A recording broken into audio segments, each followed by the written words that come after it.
Hi everybody, this is Alchemist2 and I'm back again with another series review. I just recently watched season 3 of Voltron, Defenders of the Universe, or Defender of the Universe. This is actually very revealing into Zarkon's past and who Hagar really is. And I like the fact that they are not black and white characters, that the Gaular Empire is not what it seems to be on the surface. It's very multi-layered. And so is King Zarkon. And there is part of me that feels sorry for them because Alphore did something inexcusable and Zarkon actually repaid him for it. He had a vendetta and he had revenge on what happened to Planet Galra. It's actually sad what happened to he and Hagar. What I like about this particular episode is we learn that there are alternate realities and alternate universes, and we run into alternate universe Shiro, or Sven, and yep, as you probably guessed if you've seen the original Voltron, the one that was dubbed, I don't think it was Harmony Gold that made him Swedish, but I'm not certain, I don't recall. He was Swedish in the original, and it made no sense. It was so funny. They didn't make any kind of quip or comment or kind of tongue-in-cheek remark about that, but it always kind of hit me funny as to why Sven would be a character that they just threw in there. I guess they wanted a more Americanized kind of name. Sven's not even an American name, it's Swedish. So it's just kind of off the beaten path and very unusual. But anyway, I love the fact that they broke the fourth wall with that, and they made fun of themselves and the original, and the new version I really enjoy. Season 3 is absolutely outstanding, and Shiro goes through some trials and tribulations, and spoiler, we do get him back, which is nice because Shiro's my favorite character, as if you couldn't tell. I love Space Daddy, as he's called. I really like to see Pidge come into her own, as she did. It's intriguing to see the dynamic of the team when it takes upon a whole new face for itself, and Keith owning up to the leadership of Voltron. It's absolutely magnificent, and the writing is nothing short of incredible in this season, and DreamWorks really did a bang-up job with the original source material, and I like what they did with the quintessence. I thought that was very intriguing. This actually plays a very big role in this particular incarnation, which I prefer over the ordinary or the original. I like the animation is really beautiful. It mixes CG and regular 2D or anime style.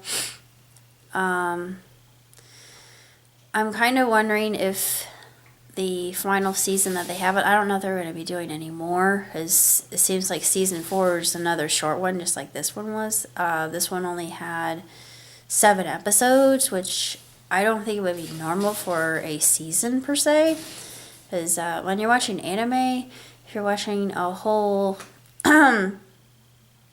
season, it's an OVA is 26 episodes usually. That's your go-to. That's the usual length of a particular series. I've seen a lot of series that are much shorter than that. More often than not, 13 episodes at most. That's the top. And sometimes, but not all the time, these are very spectacularly done series, but they are woefully short and never expounded upon ever again. except in the rare event if they're extremely popular, blah, blah, blah. But this one, I have to say, kudos to DreamWorks for doing what it did and Netflix picking it up. I absolutely adore it. I don't know where they're going to go with it. It's actually very fascinating that they would go into M theory, especially in a children's show.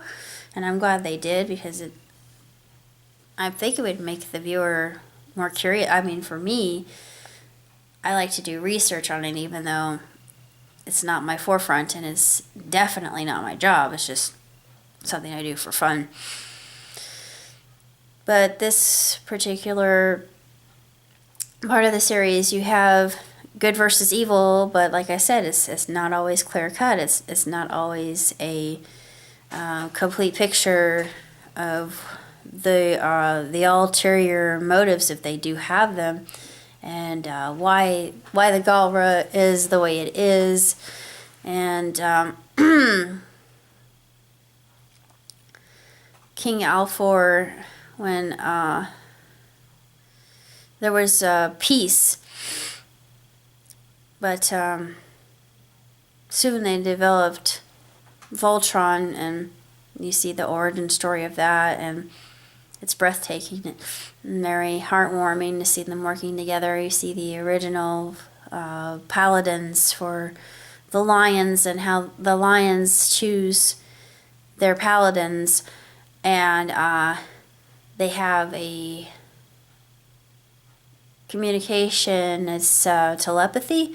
It seems like telepathy to me, because they can read their minds and they understand their thoughts, and they seem to be sentient, kind of like the Ava, except the Ava, if you watch Evangelion, the Ava don't really require the input of a human pilot. They just do whatever the heck they want sometimes.